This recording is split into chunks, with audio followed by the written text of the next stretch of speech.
Greetings, magical humans. Josh Fossgreen here, and this is round 2 of Rhythm Basics, where we are going to get down and dirty with some eighth notes. Last week we covered just what is rhythm as a general question, and whole notes, half notes, and quarter notes. We did a little reading practice and some musical examples with those. Pretty basic stuff. Today we're going to dig into some things that musicians of all calibers should practice, whether you've just started or if you've been playing for years but neglecting your rhythmic practice. This video is not messing around. I've got some really great perspectives and exercises you can use to improve your rhythmic accuracy, improve your ability to identify rhythms, and of course improve your reading and sight reading ability. So, beginning or advanced, you can get a lot out of this video if you haven't done a lot of rhythmic shedding. And even if you have, maybe I thought of something that you haven't thought of for practicing. So, the theoretical element to introduce here before we dig in musically is eighth notes. Last week we looked at, this is all in 4/4 time, meaning we've got 4 beats in a measure, again with our Twinkle, twinkle, little star example. Twinkle, twinkle, little star, how I wonder where you are. 1, 2, 3, 4 is our basic pulse, which means we have 4 beats in what we call a measure, which is just a grouping of pulses that makes musical sense. And we looked at whole notes, which are 1, 2, 3, 4 of those beats in 4/4 time. Half notes, which are 2 of those beats in 4/4 time. Quarter notes, which get 1 beat. And now we're looking at eighth notes, which is just another division of 2 of the quarter note. So now, instead of just counting 1, 2, 3, 4, we can start counting 1 and 2 and 3 and 4 and. So I'm counting 1 and in between those pulses. So I'm getting an even division of 2 notes per beat. 1 and 2 and 3 and 4 and 1 and 2 and 3 and 4 and 1, 2 and 3 and 4 and. That's the basic concept of eighth notes. It makes sense, I think, to most people. You just have to get comfortable with evenly subdividing the beat, because you could play 2 notes per beat, but they wouldn't quite be evenly spaced, and that would not be eighth notes. Eighth notes is specifically playing 2 notes per beat, where each note has the exact same rhythmic value, or as close to exact as an imperfect human being can replicate. So these first few exercises, we are just going to be working with a metronome, and then we'll get the drum beat in with us when we do a little musical example later. But I just want to show you some really rudimentary rhythm practice skills in the context of working these eighth notes. So let's look at exercise 1, which is on the free PDF that you need to download for today's lesson. So you can click that link and get a hold of that. And exercise 1, we're just experimenting with reading some very simple eighth note rhythms. Basically what we've done here is we've taken a quarter note line and thrown in some eighth note pairs on different beats. We start with measure 1, we've got eighth notes on 4 and then we just keep scooting that up in each following measure. In measure 2, we've got them on 3 and. In measure 3, we've got them on 2 and then in the last measure, they start on 1 and. So let's actually go through this 3 different ways. I'm just looking at the exercise here. We're gonna do counting, clapping, and then playing. And these are elements that I want you to work on all your rhythm stuff with, and messing with integrating and combining different elements. So first thing I want you to do is, let's just turn on a metronome here. This is at 120 BPM, just for your reference. You can hear there's a strong beat on 1, 2, 3, 4. 1, 2, 3, 4. So now let's just count out loud. On the quarter notes, we're just going to say the name of the beat. 2, 3, 4, like that. And then on the eighth notes, we're going to say the name of the beat and then say and. So I'll just demonstrate and then you can go along with me. 2, here we go. 1, 2, 3, 4 and 1, 2, 3 and 4, 1, 2 and 3, 4, 1 and 2, 3, 4, 1, 2, 3, 4 and 1, 2, 3 and 4, 1, 2 and 3, 4, 1 and 2, 3, 4. Wasn't that fun? So counting rhythms out loud is something that I think is really helpful, and everybody should be able to do it. It just is a way, among other ways, of making sure that you really know what rhythm you're supposed to be playing and that you're able to place it. And it takes you out of your normal pattern of how you would play the bass and just takes you to your voice, which is something that you don't really think about too much because you speak with your voice very fluently as a human, naturally. So next thing we'll do with exercise 1 is clapping, and this is something that we'll do more in the next exercises as well. This is really important to be able to do, is to clap the rhythm of what you want to play, not just to be able to play it on bass. So we're going to do exercise 1 again, except we are going to clap the rhythms instead of play them. So this will be the quarter note pulse, 3, 4, 1, 2, and the eighth note pulse will sound like 1 and 2 and 3 and 4 and 1 and 2 and 3 and 2 notes per beat evenly divided. So here we go with exercise 1, clapping. 1, 2, 3, 4.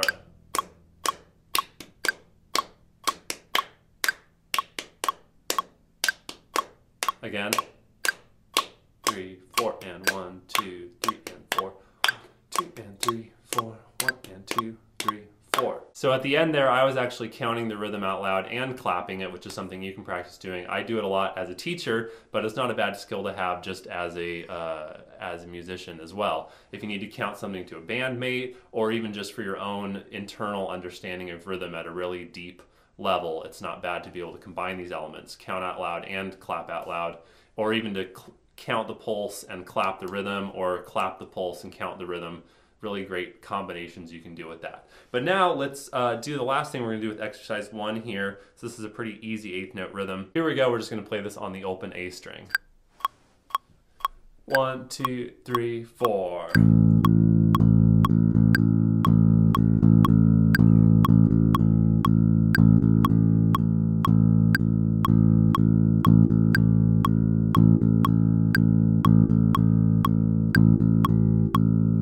Okay, so let's take that idea into exercise 2, and this is just a quick reading exercise. I just want to make sure you're comfortable with all the elements we've covered so far. So in this example, we are looking at quarter notes, eighth notes, half notes, and we've got a quarter rest and a half rest in there, just to make sure you're remembering your rest symbols.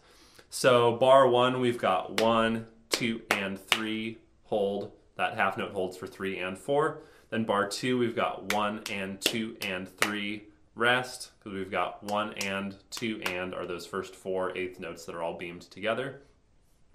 And then we've got a quarter note on 3 and a rest on 4, quarter rest.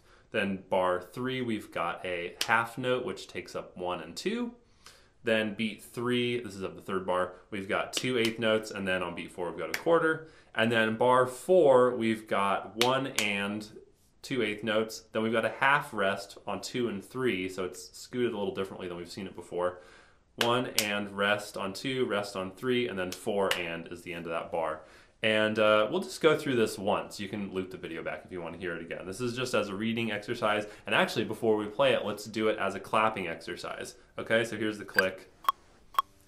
1, 2, 1, 2, 3, 4.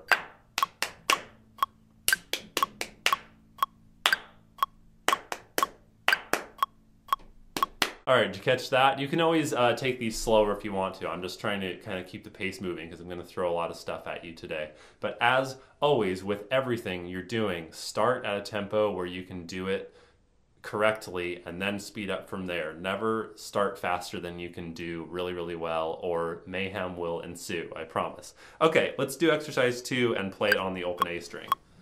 1, 2, 3, 4.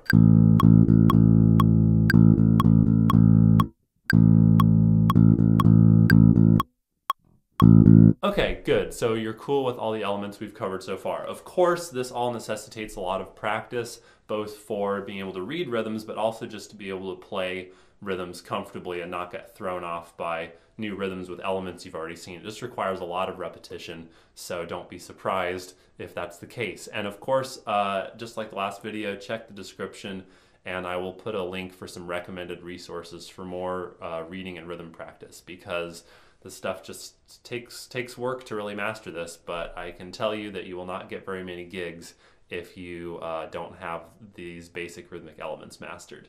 And if you want to get gigs, then that's something that you should concern yourself with. So that's very simple eighth note rhythms where we're just doing them in groups of 2 or 4. Now we're going to look at a new element. This is where people usually get thrown off, and it's called syncopation, which to me just means playing notes off the beat. particularly accenting them. And this is really common in funk styles to have syncopated, in that case, 16th notes. Here we're just going to look at the most simple syncopation, which is to play eighth notes off the beat. So we've been counting eighth notes 1 and 2 and 3 and 4 and. So what we're going to do now is we're going to drop the eighth notes on 1, 2, 3, and 4, and we're just going to play the ands. So the metronome is going to click 1, 2, 3, 4. We're going to play on the and of 1, the and of 2, the and of 3, and the and of 4.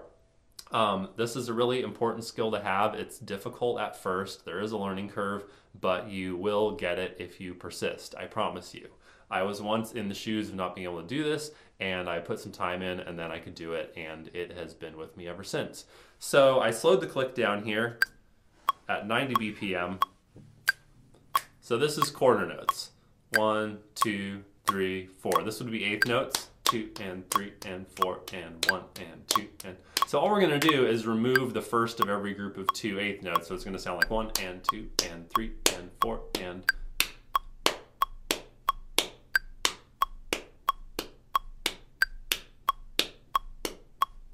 Join in with me. It's really fun. 1, 2, 3, 4. 1, 2, 3, 4. 1 and 2 and 3 and 4 and 1 and 2 and 3 and 4 and 1 and 2 and 3 and 4 and 1 and 2 and 3 and 4 and... Okay, break. Very nice. So do that a lot more. Like, pause this video and do it for 10 more minutes and then continue watching the video. That you really want to be able to do that with a metronome at any tempo, whether the metronome's clicking at 40 BPM or 100 million BPM, or however fast your hands can clap.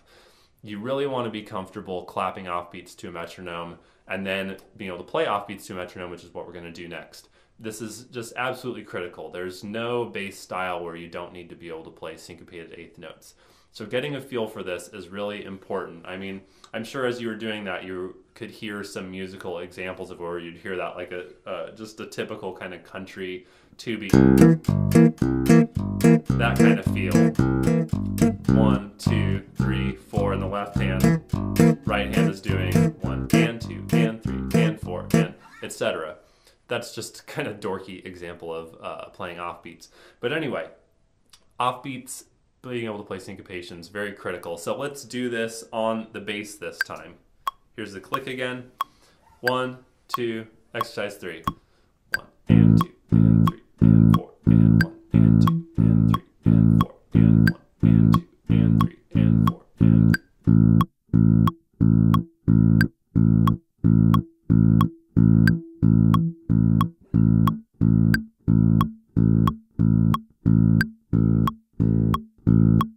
Okay, really good work, unless it didn't feel like really good work to you, in which case just honestly just put some more time in. Maybe try slightly slower metronome speed if that's feeling too fast, or if it feels like there's too much space in between the clicks for you, you can try speeding it up a little. But ultimately you want to be able to do this over a whole range of tempos, because music happens at a whole range of tempos and you want to be prepared for that. So those are basically the topics we're looking at today. Eighth notes, just understanding what they are, which is half of a quarter note, and looking at syncopation, because with whole notes, half notes, and quarter notes, we're not dividing the beat small enough to actually look at offbeat notes, because whole notes, half notes, and quarter notes are all just starting on a beat because they last for so long. Eighth notes is where we start to look at the syncopation element. So, to put this in a musical context, I've written exercise 4 for us. We're going to slam on some drums, pick up the tempo a little bit, and play a cool little kind of funk or R&B or bluesy style groove, whatever's happening on top of it would dictate what style this would be. So let's just go with exercise 4 and give it a whirl. 1, 2, 3, 4.